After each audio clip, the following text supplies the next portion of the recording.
മന്ത്രിമാരും പറയുന്നത് ഇത്രയും മെഡിക്കൽ കോളേജ് തുടങ്ങി, ഇത്രയും ഡോക്ടേഴ്സിനെ നമ്മൾ ഇത്രയും സീറ്റ്സ് കൂട്ടി, അത് നമ്മൾ ഡിസീസിനെ കുറിച്ചാണ് സംസാരിക്കുന്നത്. അപ്പം രോഗമില്ലാത്ത അവസ്ഥയാണോ ആരോഗ്യം എന്ന് ചോദിച്ചാൽ WHO തന്നെ പറഞ്ഞിട്ടുണ്ട് രോഗമില്ലാത്ത അവസ്ഥയല്ല ആരോഗ്യം എന്നുള്ളത്. എൻ്റെ ബോഡിയെക്കുറിച്ച് എനിക്കെല്ലാം അറിയാവുന്നതാണ് എൻ്റെ വിചാരം, ഒരു സാധാരണക്കാരന്. പക്ഷെ ഒന്നും അറിയില്ല എന്നുള്ളതാണ് സത്യം. ഞാൻ പറഞ്ഞു, നമ്മളിപ്പോൾ ഈ സോഷ്യൽ മീഡിയയിൽ ഇപ്പം ഒരുപാട് ഇൻഫർമേഷൻസ് അവൈലബിൾ ആണ്. പക്ഷേ അതിൻ്റെ ഒരു ഓതൻറ്റിസിറ്റിയാണ് പ്രശ്നം. നമ്മുടെ ആൾക്കാരുടെ ഒരു ഫസ്റ്റ് ഒരു പനി അല്ലെങ്കിൽ ഒരു ദേഹം വേദന വന്നാൽ ആക്ച്വലി മിക്ക ആൾക്കാരും ചെയ്യുന്നത് അടുത്ത മെഡിക്കൽ സ്റ്റോറിൽ ചെന്ന് സിംറ്റം പറയും. സമൂഹത്തിന് ഹെൽത്തി ആക്കണമെങ്കിൽ ഞാൻ പറയുന്നത് കേരള ഹെൽത്ത് ഡിപ്പാർട്ട്മെന്റ് അല്ല അതിന് വർക്ക് ചെയ്യേണ്ടത്. മെഡിക്കൽ സ്റ്റോറിൽ നിൽക്കുന്ന ആൾക്ക് ഇതിനെക്കുറിച്ച് എല്ലാം അറിയാമെന്നൊരു ധാരണ നാട്ടുകാർക്ക്. Success point of medicine is to act at right point എന്നുള്ളത്.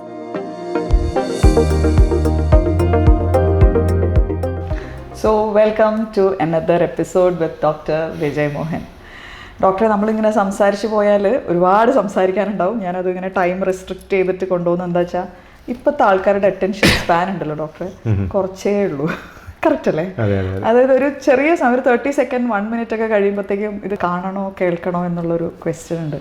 ഡോക്ടർക്ക് ഒരു യൂട്യൂബ് ചാനൽ സ്റ്റാർട്ട് ചെയ്യുമ്പോഴുള്ള ഫസ്റ്റ് ഉണ്ടാവാൻ പോകുന്ന ഒരു പ്രശ്നവും അത് തന്നെ ആയിരിക്കും എന്ന് എനിക്ക് തോന്നുന്നു. ഷോർട്ടർ ദ കണ്ടന്റ് ആൾക്കാർ കേൾക്കും. പക്ഷെ ഇതിനെക്കാട്ടൊക്കെ അപ്പുറത്തേക്ക് ഒരു ഡോക്ടേഴ്സ് എന്ന് പറയുമ്പോൾ ഇല്ലേ, ഒരു സോഷ്യൽ കമ്മിറ്റ്മെൻ്റ് ഉള്ള ഒരാളായിട്ടും കൂടിയാണ് എനിക്ക് ഡോക്ടറിനെ തോന്നിയിട്ടുള്ളത്.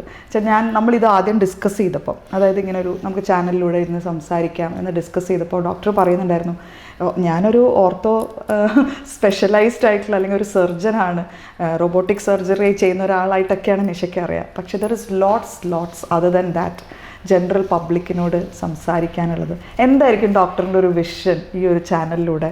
How it would go and what is that I can know now? ഞാൻ പറഞ്ഞു, നമ്മളിപ്പോൾ ഈ സോഷ്യൽ മീഡിയയിൽ ഇപ്പം ഒരുപാട് ഇൻഫർമേഷൻസ് അവൈലബിൾ ആണ്. പക്ഷേ അതിൻ്റെ ഒരു ഓതൻറ്റിസിറ്റിയാണ് പ്രശ്നം.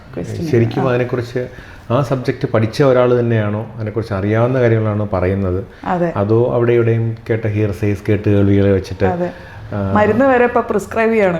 അതെ, മരുന്ന് വരെ പ്രിസ്ക്രൈബ് അല്ല, അത് നമ്മൾ ഇപ്പം നമുക്കിപ്പോൾ നമ്മുടെ ആൾക്കാരുടെ ഒരു ഫസ്റ്റ് ഒരു പനി അല്ലെങ്കിൽ ഒരു ദേഹം വേദന വന്നാൽ ആക്ച്വലി മിക്ക ആൾക്കാരും ചെയ്യുന്നത് അടുത്ത മെഡിക്കൽ സ്റ്റോറിൽ ചെന്ന് സിംറ്റം പറയും. അപ്പം മെഡിക്കൽ സ്റ്റോറുകാരൻ ആ സിംറ്റം വെച്ച് അവന് തോന്നുന്ന ഒരു മരുന്ന് കൊടുക്കും. ഇത് വളരെ കോമൺ ആയിട്ടുള്ള പ്രാക്ടീസാണ്.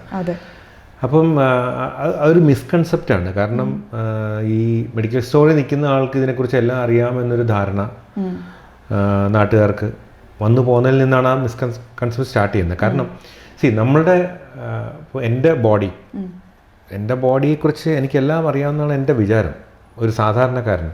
പക്ഷെ ഒന്നും അറിയില്ല എന്നുള്ളതാണ് സത്യം. കാരണം നമ്മൾ ഈ സ്കിൻ മാത്രമേ കാണുന്നുള്ളൂ. ഈ സ്കിന്നിനകത്തുള്ള എന്താണെന്നുള്ളത് ആ ബോഡി തുറന്നു നോക്കി പഠിച്ച ഒരാൾക്കല്ലേ അറിയത്തുള്ളൂ. അപ്പം അതുകൊണ്ടാണ് ഇപ്പോൾ എനിക്കൊരു തൊണ്ടവേദന വന്നാൽ എനിക്കറിയാം എന്തുകൊണ്ടായിരിക്കും ആ തൊണ്ടവേദന, എവിടെയായിരിക്കും, ഏത് ഓർഗനിൽ നിന്നായിരിക്കും ആ വേദന വരുന്നത് എന്നുള്ള സിംറ്റംസ് വെച്ചിട്ട് എനിക്ക് മനസ്സിലാവും. എനിക്ക് വലിയ ടെൻഷൻ ഉണ്ടാവില്ല. അതേസമയം ഇപ്പം നിഷയ്ക്ക് ഒരു തൊണ്ടവേദന, നിഷ 100 കാര്യങ്ങളായിരിക്കും. ഇൻഫെക്ഷൻ ആണോ, ക്യാൻസർ ആണോ, അതാണോ. അപ്പം നമ്മളുടെ ബോഡിയെക്കുറിച്ച് നമുക്കൊന്നും അറിയില്ല. അപ്പം ബോഡിയെക്കുറിച്ച് അറിയില്ല എന്നതുപോലെ ബോഡിയെക്കുറിച്ചുള്ള പഠിക്കുന്ന ശാസ്ത്രശാഖയാണ് മെഡിസിൻ എന്ന് പറയുന്നത്. ട്രീറ്റ്മെൻറ്റിനെ കുറിച്ച് അതിനെക്കുറിച്ചൊന്നും അറിയില്ല. അപ്പം ആരെന്ത് പറഞ്ഞാലും, ഞാൻ നേരത്തെ പറഞ്ഞില്ലേ, നേരത്തെ എപ്പിസോഡിൽ പറഞ്ഞ പോലെ മനുഷ്യൻ്റെ ആഗ്രഹം കൂടുതൽ ജീവിച്ചിരിക്കുക എന്നുള്ളതാണ്, അസുഖമില്ലാതെ ജീവിച്ചിരിക്കുക എന്നുള്ളത്. അപ്പം അസുഖമില്ലാതെ ജീവിച്ചിരിക്കുക, ഇന്ന കാര്യങ്ങൾ ചെയ്യൂ എന്ന് ആരെന്ത് പറഞ്ഞാലും അത് ചെയ്ത് നോക്കാനുള്ള ഒരു ടെൻഡൻസി. അപ്പോൾ അങ്ങനെ ശരിക്കും പറഞ്ഞാൽ ആൾക്കാരെ വഴിതെറ്റിക്കുന്ന ഒരുപാട് ഇൻഫർമേഷൻസ് ഇന്ന് സോഷ്യൽ മീഡിയ അവൈലബിൾ ആണ്. അപ്പം അതുകൊണ്ട് ഞാൻ പറഞ്ഞാൽ, ശരിക്കും പറഞ്ഞാൽ ഈ ഒരു ഫീൽഡിൽ വർക്ക് ചെയ്യുന്ന ഡോക്ടേഴ്സ് തന്നെ, അല്ലെങ്കിൽ ഇതിൽ ട്രെയിൻഡ് ആയിട്ടുള്ളത്, ഇപ്പോൾ ഡോക്ടേഴ്സ് ആയിരിക്കണമെന്നില്ല. അപ്പോൾ ഒരു സൈക്കോളജി പഠിച്ച ഒരാൾക്ക് ഒരു സൈക്കോളജിയെ കുറിച്ച് സംസാരിക്കാം, അത് ഡോക്ടർ ആവണമെന്നില്ല. പക്ഷേ ആ ഒരു സബ്ജക്റ്റിൽ ആഴത്തിൽ പഠിച്ച ഒരാൾ അതിനെക്കുറിച്ച് സംസാരിക്കുകയാണെങ്കിൽ കുറച്ചും കൂടെ ക്ലിയർ ആയിട്ടുള്ള ഇൻഫർമേഷൻസ്, ശരിയായിട്ടുള്ള ഇൻഫർമേഷൻസ് ജനങ്ങൾക്ക് കൊടുക്കാൻ പറ്റും. അപ്പം അതുകൊണ്ടാണ് ഞാൻ ഇങ്ങനെ ഒരു ചാനൽ തുടങ്ങണം എന്ന് ആഗ്രഹിച്ചത്. അത് മെയിൻലി നമ്മളെ വേറൊരു മിസ്കൺസെപ്റ്റ് ഞാൻ പറയാം. നമ്മളിപ്പം അത് ഈവൻ നമ്മളെ ഭരിക്കുന്നവർക്ക് പോലും ഉള്ളത്, കേരളം അല്ലെങ്കിൽ ഇന്ത്യ നമ്പർ 1 ആണ് എന്ന് പറയണമെങ്കിൽ അവർ ചെയ്യുന്നത് എല്ലാ ഡിസ്ട്രിക്റ്റിലും മെഡിക്കൽ കോളേജ് തുടങ്ങുക എന്നുള്ളതാണ്, അല്ലെങ്കിൽ എല്ലാ ഡിസ്ട്രിക്റ്റിലും വലിയ വലിയ ഹോസ്പിറ്റൽസ് തുടങ്ങുക എന്നുള്ളതാണ്. മെഡിക്കൽ കോളേജിലും ഹോസ്പിറ്റലിലും എന്താണ് സംഭവിക്കുന്നത്? നമ്മൾ രോഗത്തെ ചികിത്സിക്കുകയാണ്. അപ്പം രോഗമില്ലാത്ത അവസ്ഥയാണോ ആരോഗ്യം എന്ന് ചോദിച്ചാൽ WHO തന്നെ പറഞ്ഞിട്ടുണ്ട് രോഗമില്ലാത്ത അവസ്ഥയല്ല ആരോഗ്യം എന്നുള്ളത്. ആരോഗ്യത്തിന് ഒരുപാട് മാനങ്ങളുണ്ട്. അപ്പം ഒരു ഹോസ്പിറ്റൽ തുടങ്ങുമ്പോൾ നമ്മൾ ഒരു രോഗത്തിനെ ചികിത്സിക്കാനുള്ളൊരു ഫെസിലിറ്റിയാണ് കൊടുക്കുന്നത്, അല്ലാതെ നമ്മളുടെ ഹെൽത്തിനെ കുറിച്ച്, ആരോഗ്യത്തെക്കുറിച്ച് ആരും സംസാരിക്കുന്നില്ല. ശരിക്കും ഒരു സമൂഹത്തിൻ്റെ ഒരു ഹെൽത്തിൻ്റെ ഒരു ഫാക്ടർ, ഒരു സമൂഹത്തിനെ ഹെൽത്തി ആക്കണമെങ്കിൽ ഞാൻ പറയുന്നത് കേരള ഹെൽത്ത് ഡിപ്പാർട്ട്മെൻ്റ് അല്ല അതിന് വർക്ക് ചെയ്യേണ്ടത്. കാരണം നമ്മുടെ PWDയും ഇറിഗേഷൻ ഡിപ്പാർട്ട്മെൻറ്റും വാട്ടർ അതോറിറ്റിയൊക്കെയാണ്. മനസ്സിലായില്ലേ? കാര്യം നല്ല കുടിവെള്ളം ഉണ്ടെങ്കിൽ, അല്ലെങ്കിൽ നല്ല ഓടയുണ്ടെങ്കിൽ, നല്ല റോഡുകളുണ്ടെങ്കിൽ, അല്ലെങ്കിൽ നല്ല, ഇപ്പോൾ ഡൽഹിയിൽ അറിയാം പുറത്തിറങ്ങി ശ്വസിക്കാൻ പറ്റുന്നില്ല, അപ്പം നല്ല പൊല്യൂഷൻ ഉണ്ട്. അപ്പം നമ്മളുടെ ആരോഗ്യത്തെ ഒരു ഗവൺമെൻറ് തലത്തിൽ നമ്മളുടെ കേരളത്തിലെ ജനങ്ങളുടെ, അല്ലെങ്കിൽ ഇന്ത്യയിലെ ജനങ്ങളുടെ ആരോഗ്യം നിലനിർത്തണമെങ്കിൽ ആദ്യം ആക്ട് ചെയ്യേണ്ടത് ഹെൽത്ത് ഡിപ്പാർട്ട്മെൻ്റ് അല്ല. ഈ പറഞ്ഞ പോലെ PWDയും ഇറിഗേഷനും ദെൻ പൊല്യൂഷൻ കൺട്രോൾ ബോർഡും കൃഷി വകുപ്പും ഒക്കെയാണ്. നമുക്ക് പോയിസൺ അടിക്കാത്ത ആഹാര പദാർത്ഥങ്ങൾ കിട്ടണം, അല്ലെങ്കിൽ ക്ഷീര വികസന വകുപ്പ്, ഇവരൊക്കെയാണ് ഹെൽത്തിൽ ആദ്യം. അപ്പോൾ നമ്മളൊരു കൺസെപ്റ്റ് തന്നെ തെറ്റാണ്. നമ്മളിപ്പം മന്ത്രിമാരും പറയുന്നത് ഇത്രയും മെഡിക്കൽ കോളേജ് തുടങ്ങി, ഇത്രയും ഡോക്ടേഴ്സിനെ നമ്മൾ ഇത്രയും സീറ്റ്സ് കൂട്ടി, അത് നമ്മൾ ഡിസീസിനെ കുറിച്ചാണ് സംസാരിക്കുന്നത്, ഹെൽത്തിനെ കുറിച്ചല്ല. അപ്പം ഒരു ഹെൽത്തിനെ കുറിച്ചുള്ള ഒരു അവയർനെസ് ഉണ്ടെങ്കിൽ നമുക്ക് ആശുപത്രിയിൽ പോകുന്ന ഒഴിവാക്കാൻ പറ്റും. അതാണല്ലോ വേണ്ടത്. അപ്പം അതിന് വേണ്ടത് ഒരുപാട് വേറെ കാര്യങ്ങളുണ്ട്. നമ്മളുടെ എന്താ പറയുക, നമ്മളെ ജീവിതശൈലി, നമ്മളുടെ ആഹാരത്തിൻ്റെ രീതികൾ, നമ്മളെ വെള്ളം, എന്ത് വെള്ളം കുടിക്കണം, എത്ര വെള്ളം കുടിക്കണം, അല്ലേ, എക്സസൈസ് ചെയ്യുക, സൂര്യപ്രകാശം ഏൽക്കുക, ഇതൊക്കെയാണ് നമ്മൾ ആദ്യം ജനങ്ങൾക്ക് പറഞ്ഞു കൊടുക്കേണ്ടത്. അപ്പോഴാണ് ഒരു ഹെൽത്ത് അവയർനെസ് ഉണ്ടാകുക. ഇത് അധികം ആരും ചെയ്യുന്നില്ല. ഇപ്പം ഒരു സൊസൈറ്റി, ഒരു ഹോസ്പിറ്റലിലെ ഏറ്റവും വലിയ ഡെവലപ്മെൻറ്റ് റോബോട്ടിക് സർജറി ചെയ്യുക എന്നുള്ളതായിരിക്കാം. പക്ഷേ ഒരു ഹെൽത്ത് ഡിപ്പാർട്ട്മെൻറ്റ് ഏറ്റവും വലിയ ഡെവലപ്മെൻറ്റ് എത്ര കുറച്ച് പേർക്ക് റോബോട്ടിക് സർജറി ചെയ്യാമോ എന്നുള്ളതായിരിക്കും നോക്കുന്നത്, അല്ലേ? അപ്പോൾ അതിന് നമ്മളുടെ ഭക്ഷണശീലങ്ങൾ, നമ്മളറിയാം നമ്മുടെ ഭക്ഷണശീലമൊക്കെ വളരെ മോശമാണ്. നമ്മൾ ഈ ജങ്ക് ഫുഡ്സ് ഇപ്പോൾ ഒരുപാട് നേഴ്സ് കഴിക്കുന്നുണ്ട്. പിന്നെ അതുപോലെ മാനസികാരോഗ്യം, ശാരീരിക ആരോഗ്യത്തെ പോലെ തന്നെ വലുതാണ് മാനസികാരോഗ്യം. കേരളം 2 കാര്യങ്ങളിൽ ഏറ്റവും മുന്നിലാണ് ഇപ്പോൾ ലോകത്തിൽ. ഒന്ന് ഡയബറ്റീസിൽ, താമസിയാതെ തന്നെ വേൾഡ് ക്യാപിറ്റൽ ഓഫ് ഡയബറ്റീസ് ആയി മാറുമെന്നാണ് പറയുന്നത് കേരളം വരെ. 2 ആത്മഹത്യകൾ, ഇന്ത്യയിൽ ഏറ്റവും കൂടുതൽ ആത്മഹത്യ നടക്കുന്ന ഒരു സംസ്ഥാനമാണ് കേരളം. അപ്പോൾ നമ്മളുടെ മാനസികാരോഗ്യവും ശാരീരിക ആരോഗ്യവും അത്രയും മോശമാണ്. നമുക്ക് എല്ലാ ജില്ലകളിലും മെഡിക്കൽ കോളേജ് ഉണ്ടായിട്ടോ, എല്ലാ ജില്ലകളിലും പിന്നെ ടേർഷറി കെയർ കോർപ്പറേറ്റ് ഹോസ്പിറ്റൽസ് ഉണ്ടായിട്ടോ കാര്യമില്ല. കാരണം ജനത്തിൻ്റെ ആരോഗ്യം മോശമാണെങ്കിൽ ഈ ഹോസ്പിറ്റൽസിൻ്റെ എണ്ണം ഇനിയും കൂടത്തേ ഉള്ളൂ. അപ്പോൾ ആ രീതിയിലൊരു കൺസെപ്ച്വൽ ചേഞ്ച് നമ്മളുടെ ആൾക്കാർക്കുണ്ടാകും. എങ്ങനെ നല്ല രീതിയിൽ ജീവിക്കണം, എങ്ങനെ നല്ല ആരോഗ്യത്തോടുകൂടി ജീവിക്കണം, എങ്ങനെ നല്ല സമാധാനത്തോടുകൂടി ജീവിക്കണം, അത് പറഞ്ഞു കൊടുക്കണം. അത് ഇപ്പം ഞാൻ ഇത് ചാനൽ നടത്തുന്നുണ്ടെങ്കിലും ചിലപ്പോൾ എനിക്കായിരിക്കില്ല അതിനൊക്കെയുള്ള എക്സ്പേർട്ട്. അപ്പോൾ ഓരോ ഫീൽഡിലുള്ള എക്സ്പേർട്സുമായിട്ട് സംസാരിച്ച് ആ നാട്ടുകാർക്ക് ഒരു അതിനുള്ള വിജ്ഞാനപ്രദമായ കാര്യങ്ങൾ പറഞ്ഞു കൊടുക്കുന്ന ഒരു ചാനലായിട്ട് ഇത് മാറ്റണം എന്നുള്ളതാണ് എൻ്റെ ഒരു ആഗ്രഹം. അതാണ് എൻ്റെ ഒരു ശ്രമം, എൻ്റെ തുടക്കം. ഡെഫിനറ്റ്ലി അത് നടത്തിയെടുക്കാൻ പറ്റുന്ന ഒരു ശ്രമം തന്നെയുള്ളൂ. എൻ്റെ ഭാഗത്തു നിന്ന് എന്തൊക്കെ സപ്പോർട്ടാണ് അതിന് വേണ്ടത്, അതായത് ഹെൽത്തി ലൈഫ് സ്റ്റൈൽ ബാലൻസിങ്, അല്ലെങ്കിൽ രോഗം വരാതെ നോക്കാൻ എന്തൊക്കെ ചെയ്യാൻ പറ്റും എന്നുള്ള കാര്യത്തിനെ കുറിച്ചൊക്കെ നമുക്ക് ഈ ചാനലിലൂടെ ഒരുപാട് ഡിസ്കസ് ചെയ്യാൻ പറ്റും. ഡോക്ടറെ, നമുക്ക് ഒരുപാട് നല്ല ഡോക്ടേഴ്സിനെ കൊണ്ടുവരണം. ഞാൻ ഇവിടെ ഇരിക്കുന്ന സ്ഥലത്ത് എന്താ പറയുക, നല്ല എക്സ്പേർട്ടായിട്ടുള്ള ഡോക്ടേഴ്സ് ഇരിക്കുമ്പോഴാണ് ഈ ഒരു എന്താ പറയുക എപ്പിസോഡ്സിനൊരു നല്ല പൂർണ്ണത വരിക. അപ്പോൾ അടുത്ത എപ്പിസോഡിൽ നമുക്ക് ഏതെങ്കിലും ഒരു നല്ല ഡോക്ടറിനെ കൊണ്ടുവരാമോ? തീർച്ചയായിട്ടും. അത് ഡോക്ടർമാർ മാത്രമല്ല, ഞാൻ പറഞ്ഞ ഒരുപാട് അതിൻ്റെ എക്സ്പേർട്സ് വരണം. മാനസികാരോഗ്യത്തെക്കുറിച്ച് സംസാരിക്കാൻ എക്സ്പേർട്ടുള്ള, അതിന് സൈക്യാട്രിസ്റ്റ് അല്ല വേണ്ടത്, മറിച്ച് ആ ഒരു സൈക്കോളജിസ്റ്റോ അല്ലെങ്കിൽ ആ രീതിയിൽ ട്രെയിൻഡ് ആയിട്ടുള്ള ആൾക്കാരെ വേണം. പിന്നെ എക്സസൈസിനെ കുറിച്ച് സംസാരിക്കാൻ അതിന് പ്രോപ്പറായിട്ട് ട്രെയിൻഡ് ആയിട്ടുള്ള, ഫുഡിനെ കുറിച്ച് സംസാരിക്കാൻ അതിനെക്കുറിച്ചുള്ളൊരു ഫുഡിനെ കുറിച്ച് നമുക്ക് പറഞ്ഞു തരാൻ പറ്റുന്ന ഒരു ഡയറ്ററി എക്സ്പേർട്ട്, അങ്ങനെയുള്ള ആൾക്കാരെയാണ് നമ്മൾ കൊണ്ടുവരേണ്ടതും സംസാരിക്കേണ്ടതും ആ ഒരു ഇൻഫർമേഷൻ പാസ് ഓൺ ചെയ്യേണ്ടതും എല്ലാം. അപ്പോൾ അങ്ങനൊരു sound body restness, sound mind restness, sound body എന്നാണ്. അപ്പം ശരീരത്തിനും മനസ്സിനും ഒരുപോലെ നമ്മൾ ഇമ്പോർട്ടൻസ് കൊടുക്കണം, എന്നാലേ ഒരു കംപ്ലീറ്റ് ഹെൽത്ത് എന്നുള്ളൊരു കൺസെപ്റ്റിലേക്ക് വരാൻ പറ്റുള്ളൂ. പിന്നെ അതിനിടയ്ക്ക് അസുഖം വന്നുപോയാൽ എന്ത് ചെയ്യണം എന്നുള്ളത് തീർച്ചയായിട്ടും ആ ഇൻഫർമേഷനും ആവശ്യമാണ്.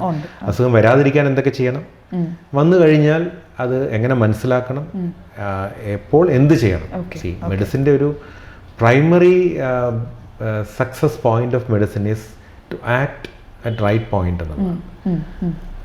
ഈ കതിരിന്മേ വളം വെച്ചിട്ട് കാര്യമില്ല എന്ന് പറയുന്നത്. അപ്പോൾ അത് എത്രയും അസുഖം വരാതെ നോക്കുക എന്നുള്ളത് മോസ്റ്റ് ഇമ്പോർട്ടൻറ്റ്. അസുഖം വന്നു കഴിഞ്ഞാൽ അത് എത്ര നേരത്തെ കണ്ടുപിടിക്കാമോ എത്ര എളുപ്പമായി അത് ചികിത്സിച്ച് മാറ്റാമെന്ന് നോക്കാം. അപ്പം അങ്ങനെ ഒരു ഹോൾസം കൺസെപ്റ്റിൽ ഇത് മുമ്പോട്ട് കൊണ്ടുപോകണം എന്നുള്ളതാണ് എൻ്റെ ആഗ്രഹം. എനിക്കറിയാം ഡോക്ടർ നല്ല തിരക്കുള്ള ആളാണ് കേട്ടോ. ഒബ്വിയസ്ലി ഞാൻ അന്നൊരു ദിവസം ഡോക്ടറിനെ ഫസ്റ്റ് മീറ്റ് ചെയ്ത ദിവസം ഞാൻ ഇന്നും ഓർക്കുക. ഞാൻ അവിടെ ആസ്റ്ററിൽ വന്നിരുന്നു, ഡോക്ടറെ കാണാൻ വന്നിരുന്നു, ഡോക്ടറിനെ വെയിറ്റ് ചെയ്തിരുന്ന സമയത്ത് ഓരോ മിനിറ്റിലും ഡോക്ടറിനെ അന്വേഷിച്ച് പേഷ്യൻസ് ഉണ്ടാവും, അല്ലെങ്കിൽ സിസ്റ്റേഴ്സ് വരും. എനിക്കറിയാം, ആ തിരക്ക് എനിക്കറിയാം. എന്നിട്ടും ഞാൻ ഡോക്ടറിൻ്റെ ഈ വലിയ മനസ്സിനെ ആക്ച്വലി ഒരുപാട് എപ്രിഷ്യേറ്റ് ചെയ്യാണ്. ആൾക്കാർക്ക് ഇത്രയും നല്ല കാര്യങ്ങൾ, അതായത് ഞാനൊരു സൈഡിൽ ഈ ചികിത്സ നടത്തുമ്പോൾ തന്നെ ഇപ്പുറത്തെ സൈഡിൽ അവിടേക്ക് എത്താതിരിക്കാൻ ആൾക്കാരെ ഹെൽപ്പ് ചെയ്യാൻ ഞാൻ എൻ്റെ സമയത്തിൽ നിന്ന് കുറച്ച് സമയം പുറത്തേക്ക് എടുക്കാൻ റെഡിയാണെന്ന് പറയുന്ന ഡോക്ടറിൻ്റെ മനസ്സിനെ ഒരുപാട് എപ്രിഷ്യേറ്റ് ചെയ്യുന്നുണ്ട്. സമയം എല്ലാവർക്കും ഉണ്ട്, നമുക്ക് സമയമില്ല എന്നുള്ളൊരു തെറ്റായ കൺസെപ്റ്റാണ്. ഓക്കെ, നമുക്കുള്ളത് 24 hours ഉള്ളതാണ് ഒരു ദിവസം അല്ലേ? അതെ, മോദിജിക്കും 24 hours ആണ്, ട്രംപിനും 24 hours ആണ്. അപ്പോൾ അവരൊക്കെ ചെയ്യുന്നതിൻ്റെ ഒരു 1000-1 പോലും നമ്മൾ ചെയ്യുന്നില്ലല്ലോ. അപ്പോൾ ടൈം അല്ല ഇമ്പോർട്ടൻറ്റ്, ടൈം മാനേജ്മെന്റ് ആണ്. Time management, yes. So again ഈ ഹെൽത്തിൻ്റെ ഒരു ആസ്പെക്ട് തന്നെയാണ് പ്രോപ്പർ ടൈം മാനേജ്മെന്റ്. അതെ അതെ അതെ. അങ്ങനെ ടൈം മാനേജ്മെന്റ് ഉണ്ടെങ്കിൽ മാത്രമേ നമുക്ക് ഇതെല്ലാം ചെയ്യാൻ പറ്റില്ല. അല്ലെങ്കിൽ പല കാര്യങ്ങളും നമുക്ക് വേണ്ടെന്ന് വെക്കും, അല്ലെങ്കിൽ അത് ചെയ്യാൻ വേണ്ടി ഇത് വേണ്ടെന്ന് വെക്കും. ഈ ഒരു ഹെൽത്തി ലൈഫിൻ്റെ ഒരു ഇമ്പോർട്ടൻ്റ് ആസ്പെക്റ്റ് ആണ് ടൈം മാനേജ്മെൻറ്റ്. പ്രോബ്ലി നമ്മൾ അതിൻ്റെ എക്സ്പേർട്സിനെയും കൊണ്ടുവരേണ്ടി വരും. അതെ അതെ.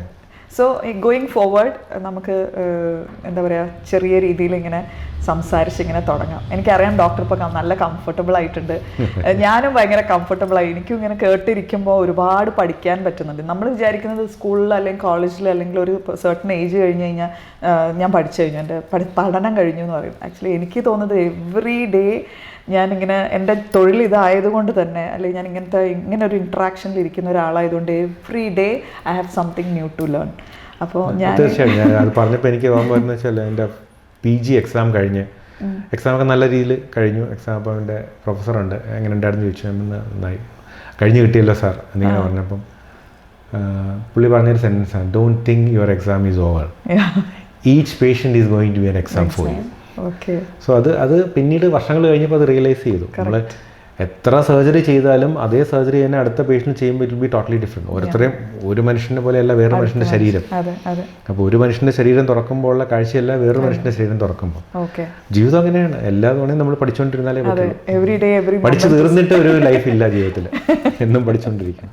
അതെ. അപ്പോൾ ഡോക്ടറുടെ കൂടെ ഇരുന്നിട്ട് ഒരുപാട് കാര്യങ്ങൾ ഈ കേൾക്കുന്ന പ്രേക്ഷകർക്കും നിങ്ങൾക്കും ഒരുപാട് കാര്യങ്ങൾ, പുതിയ അറിവുകൾ, പുതിയ നോളജ്, അത് ഒത്തൻറ്റിക് ആയിട്ടുള്ള എന്ത് ചെയ്യണം എന്ത് ചെയ്യരുത്, അല്ലെങ്കിൽ എന്താ പറയുക, അതിൻ്റെ ഒരു ട്രൂ ഫാക്ട്സ് ആയിരിക്കും ഈ ഡോക്ടർ വിജയ് മോഹൻ്റെ ചാനലിൽ വന്നിരുന്നാൽ നിങ്ങൾക്ക് കേൾക്കാൻ പറ്റുക. കുറച്ച് സമയം നമ്മൾ ഒത്തിരി എന്താ പറയുക, ഇൻസ്റ്റയും അതും ഇതൊക്കെ റീലൊക്കെ സ്ക്രോൾ ചെയ്യലാണ് ഇപ്പം നമ്മുടെ ഒരു മെയിൻ ജീവിതത്തിൻ്റെ ഒരു പകുതി സമയത്ത് ഹോബി അതാണ്.